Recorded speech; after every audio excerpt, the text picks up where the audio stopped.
बच्चों, आज का हमारा टॉपिक है नेगेटिव सेंटेंसेस। किस प्रकार से हम अफर्मेटिव सेंटेंस को नेगेटिव सेंटेंस में चेंज करेंगे, इसके विषय में आज हम सीखेंगे। जैसे हमने लिखा है प्रेजेंट इंडेफिनिट टेंस के कुछ एग्जांपल्स। आई राइट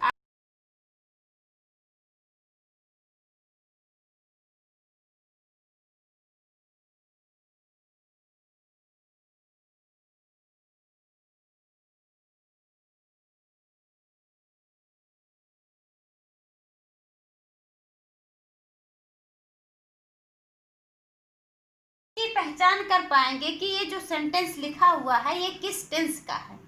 जब तक आप टेंस की पहचान नहीं करेंगे तब तक आप इसे नेगेटिव सेंटेंस में नहीं बदल पाएंगे।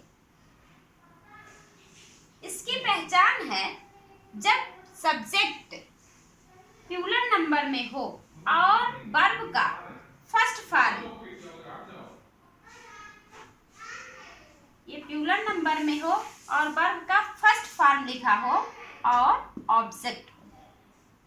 कहने का मतलब है जब मेन वर्ब अर्थात मुख्य क्रिया फर्स्ट फॉर्म में हो और सब्जेक्ट हमारा प्लूरल नंबर में हो तो ये प्रेजेंट इंडेफिनिट का अफर्मेटिव सेंटेंस होता है।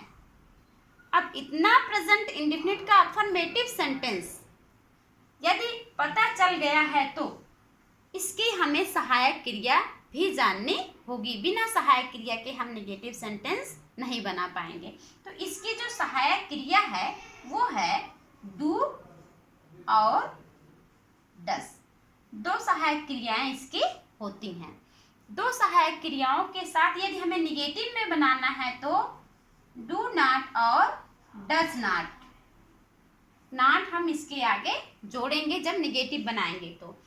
अब डू डज दो सहायक क्रियाएं हैं, दोनों को किस प्रकार से हम प्रयोग करेंगे सेंटेंस में जब नेगेटिव बनाएंगे तो इसके लिए देखेंगे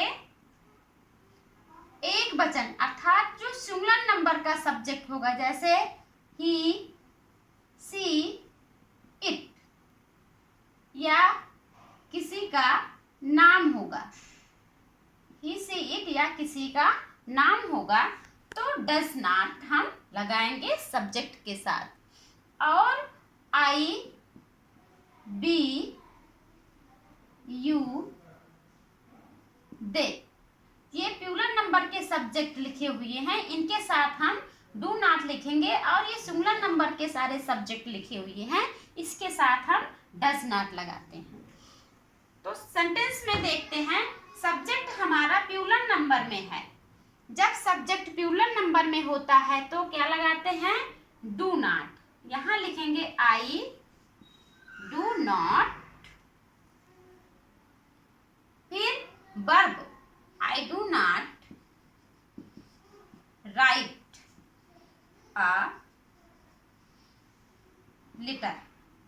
इस प्रकार से हम इसको चेंज करेंगे नेगेटिव सेंटेंस में। इसका नियम है, सबसे पहले लिखते हैं सब्जेक्ट, उसके बाद हेल्पिंग वर्ब,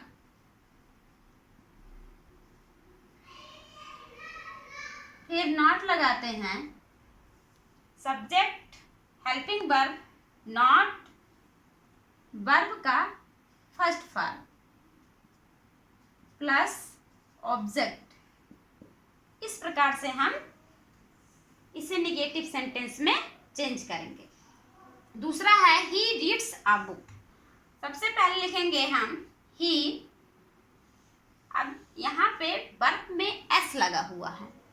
एस लगने की वजह से इस सेंटेंस की पहचान प्रेजेंट इंडेफिनिट के अफर्मेटिव सेंटेंस के रूप में होती है। अब इसको हमें यदि नेगेटिव बनाना होगा तो हम लिखेंगे डज नॉट। ही, सबसे पहले सब्जेक्ट लिखेंगे ही, फिर हेल्पिंग वर्ब लिखेंगे,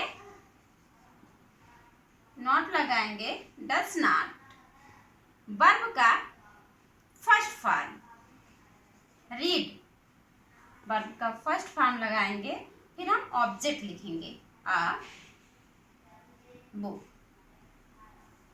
अगला देखते हैं दे, दे प्लूरल नंबर का सब्जेक्ट है, इसलिए यहाँ पे सहायक क्रिया डू लगेगी। They do not play.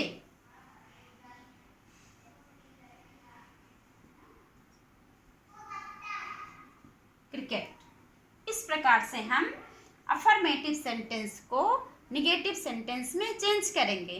कब? प्रेजेंट इंडेफिनिट टेंस में। अगला सेंटेंस देखते हैं।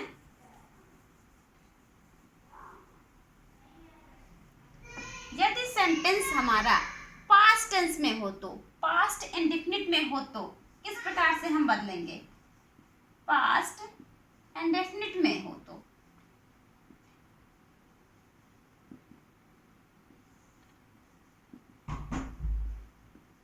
यदि सेंटेंस हमारा पास्ट इंडेफिनिट टेंस में हो तो किस प्रकार से हम नेगेटिव सेंटेंस में चेंज करते हैं?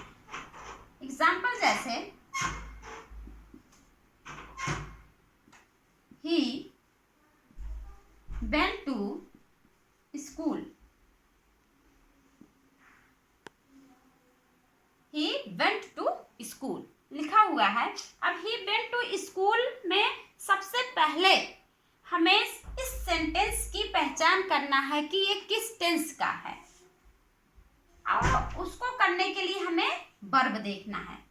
जब हम क्रिया देखेंगे, वर्ब देखेंगे, तब हमें ये समझ में आ जाएगा कि ये जो सेंटेंस लिखा हुआ है ये किस टेंस का है।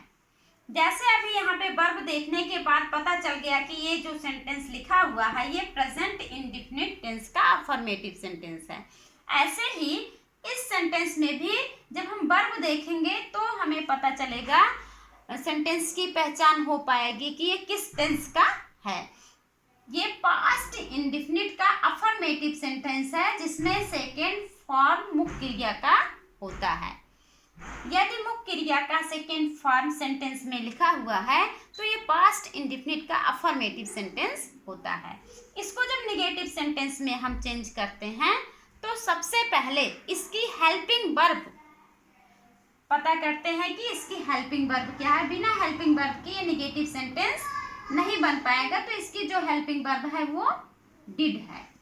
चाहे सिंगुलर नंबर होगा सब्जेक्ट, चाहे प्लूरल नंबर होगा, दोनों के साथ डिड का प्रयोग किया जाएगा, साथ में नोट लगेगा। तो यहाँ पे हम जब इसको चेंज करते हैं तो लिखते हैं ही डिड नॉट वेंट। अब तक जो वर्ब है सेकेंड फॉर्म में उसको हम चेंज करके फर्स्ट फॉर्म में लिखते हैं। वर्ब का फर्स्ट फॉर्म कब लिखा जाएगा? जब ये अफर्मेटिव से नेगेटिव सेंटेंस में चेंज होगा तब। He did not go to school.